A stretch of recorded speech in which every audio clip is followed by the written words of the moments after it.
दोस्तों नमस्कार, स्वागत है आपका यूट्यूब चैनल एबीटेक में। आज है 24 जनवरी 2024 और जान लेते हैं आज की महत्वपूर्ण खबरें जो आज के प्रमुख समाचार पत्रों पर छाई हुई हैं और आप लोगों के लिए बहुत ही इम्पोर्टेंट है। सबसे पहले यहाँ पर देखिए अपडेट है कि फरवरी में सक्रिय हो जाएगा नया आयोग। अध्यक्ष और सदस्यों की नियुक्ति होकर के आयोग काम करना शुरू कर देगा, ऐसी जानकारी यहाँ पर दी गई है। तो क्या टीजीटी पीजीटी परीक्षा नए विज्ञापन, चाहे वो एलटी ग्रेड का हो, जीआईसी प्रवक्ता का हो या प्राथमिक शिक्षक भर्ती, आपको जल्द देखने को मिलेंगी। इस पर डिटेल से बात करेंगे और इस अखबार में आज क्या न्यूज निकल के आई है इस पर बात करेंगे। उससे पहले जो भी अभ्यर्थी यूपी बीएड की तैयारी कर रहे हैं उनके लिए बेस्ट बुक की सूचना। आज इस वीडियो में हम लोग बात करने वाले हैं यूपी बीएड एंट्रेंस एग्जाम 2024 की बेस्ट बुक के बारे में, जो कि चक्षु प्रकाशन की है। यहाँ पर देखिए कला वर्ग के अभ्यर्थियों के लिए एक बेस्ट स्टडी गाइड बुक है।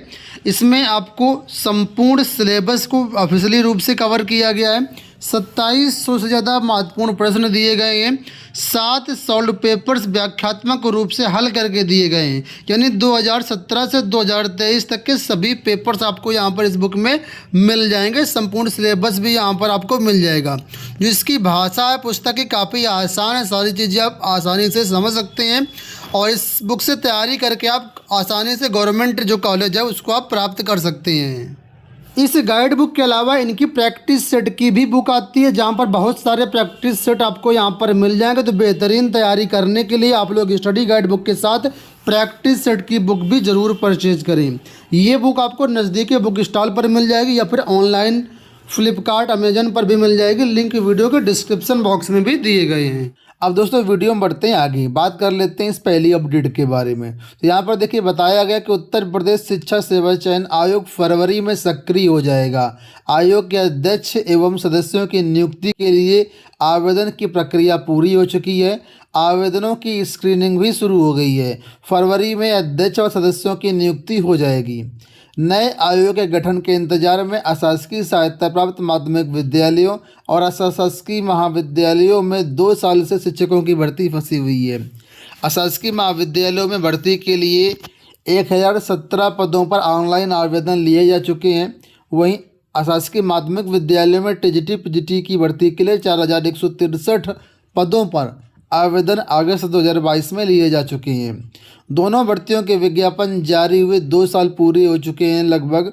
शिक्षक भर्ती के लिए आवेदन करने के दौरान ही नए आयोग के गठन की प्रक्रिया शुरू कर दी गई थी। ऐसे में अशासकीय विद्यालयों और अशासकीय महाविद्यालयों में शिक्षकों की भर्ती प्रक्रिया बीच में ही रोक दी गई और शासन ने तय किया कि नए आयोग के गठन के बाद ही इन भर्तियों को पूरा किया जाएगा। दोनों भर्तियों में आवेदन की बात करें तो करीब 14 लाख आवेदन यहाँ पर पड़े हुए हैं। तो यहाँ पर देखिए लिखा हुआ है कि अध्यक्ष सदस्यों की नियुक्ति की स्क्रीनिंग शुरू हो चुकी है। इस स्क्रीनिंग में अभी जल्द वक्त लगेगा, इतना जल्दी भी नहीं होगा। हालांकि यहाँ पर अखबार में भले कहा गया है कि स्क्रीनिंग पूरी होकर के इसी महीने के अंत तक जो है नए आयोग और सदस्य आ जाएंगे, आयोग शुरू हो जाएगा, लेकिन वास्तविकता कुछ अलग होगी। आप भी यही हैं, हम भी यही हैं, देखना क्या होता है, क्योंकि स्क्रीनिंग में अभी वक्त लगेगा। इतने सारे आवेदन गए, स्क्रीनिंग की छटाई होगी, उसके बाद ये फाइल जाएगी माननीय मुख्यमंत्री जी के पास। मुख्यमंत्री जी के पास कोई यही काम नहीं है और इतनी तत्परता भी मुख्यमंत्री जी नहीं दिखाते हैं शिक्षक भर्तियों को लेकर के। तो जाहिर सी बात है भले मुहर लग जाए लास्ट फरवरी तक, लेकिन आयोग के वास्तविक रूप से परिचालन में समय लगेगा। मार्च तो आ ही जाएगा और मार्च में तो हर हाल में आचार संहिता लग जानी है, फिर भर्ती प्रक्रिया कैसे हो पाएगी, तो ये एक बड़ा प्रश्न है। बाकी आप लोगों को क्या लगता है कमेंट बॉक्स अपने विचार बताइएगा। जैसा कि आपने देखा होगा कल चुनाव आचार संहिता लगने वाली है और अप्रैल में चुनाव होने हैं। तो ऐसे में अभी शिक्षक भर्तियों की परीक्षाओं को लेकर के बड़ा डाउट है। कल लोक सेवा आयोग की तरफ से पीसीएस 2023 का फाइनल रिजल्ट जारी कर दिया गया है और इसी के साथ यहाँ पर एक नया कीर्तिमान लोक सेवा आयोग ने बनाया है। रिकॉर्ड 8 महीने 9 दिन में परिणाम जारी कर रहा है और इसमें सिर्फ 2 पद नहीं भरे गए, बाकी सभी पद जो यहाँ पर भरे गए हैं। तो आप लोग जानते होंगे PCS 2024 के लिए भी आवेदन प्रक्रिया शुरू हो चुकी है। इसकी परीक्षा 17 मार्च 2024 को प्रस्तावित है। अगर PCS 2023 की तरह PCS 2024 का चयन परिणाम भी 9 महीने के भीतर जारी करने का लक्ष्य निर्धारित किया जाता तो 17 दिसंबर 2024 से पहले आपका जो है परिणाम जारी कर दिया जाएगा इसका भी। तो कुल मिलाकर के PCS 2023 में बहुत सारे ऐसे अभ्यर्थी हैं जो कहीं कोचिंग नहीं गए, उसके बाद भी उनका PCS में चयन हुआ है।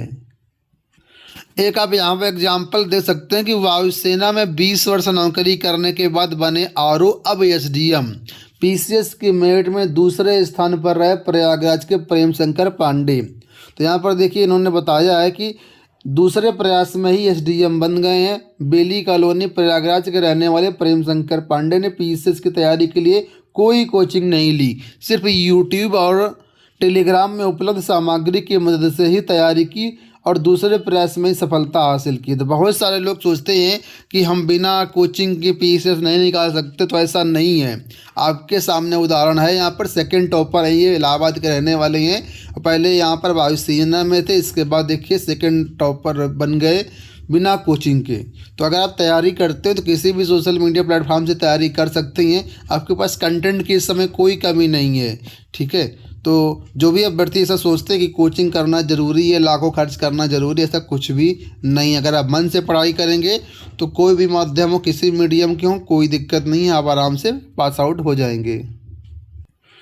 दिल्ली में होमगार्ड की भर्तियां आई हुई हैं। 10,000 होमगार्ड की भर्ती के लिए आज से आवेदन की प्रक्रिया शुरू हो रही है। यहाँ पर उसके बारे में जानकारी दी गई है कि होमगार्ड महानिदेशालय राजधानी क्षेत्र दिल्ली सरकार की ओर से होमगार्ड पदों पर भर्ती के लिए सूचना जारी कर दी गई है। इसके अनुसार 10,285 पदों पर भर्ती की जानी है। आवेदन प्रक्रिया 24 जनवरी से शुरू होकर के 13 फरवरी तक चलेगी। यहाँ देखो अपडेट है कि NPS में कर छूट की सीमा बढ़ाने की तैयारी।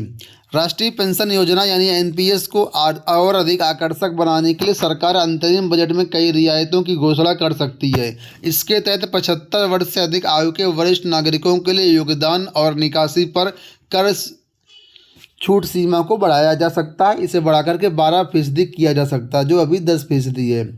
पेंशन फंड नियामक PRDA ने हाल ही में सरकार से इसकी सिफारिश की है।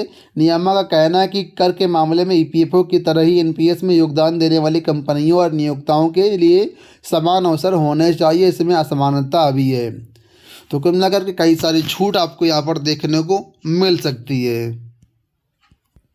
यहाँ पर देखो अपडेट है कि उत्तर भारत में फरवरी के मध्य तक रह सकती है कड़ाके की सर्दी। NCR सहित उत्तर भारत के अन्य राज्यों में भी हाल फिलहाल कड़ाके की ठंड से राहत मिलने के कोई आसार नहीं है। बीच बीच में तापमान में गिरावट या वृद्धि भले ही होती रहे, लेकिन इसका मतलब ये नहीं है कि सर्दी जा रही है।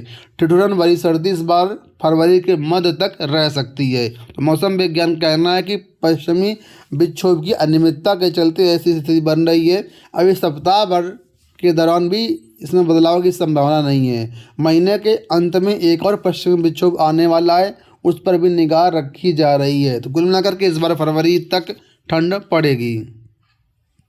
देखिए कल सोशल मीडिया पर एक चिट्ठी वायरल हुई जिसमें कहा गया था कि 16 अप्रैल को चुनाव होने हैं, लोकसभा चुनाव।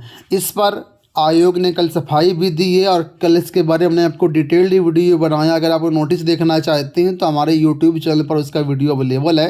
फिलहाल यहाँ पर देखिए बताया गया है कि जो 16 अप्रैल की डेट बताई गई वो संभावित तारीख है आयोग की अपनी इंटरनल प्रक्रिया को पूरा करने के लिए। वास्तविक चुनाव मतदान की डेट 16 अप्रैल नहीं है, ठीक है।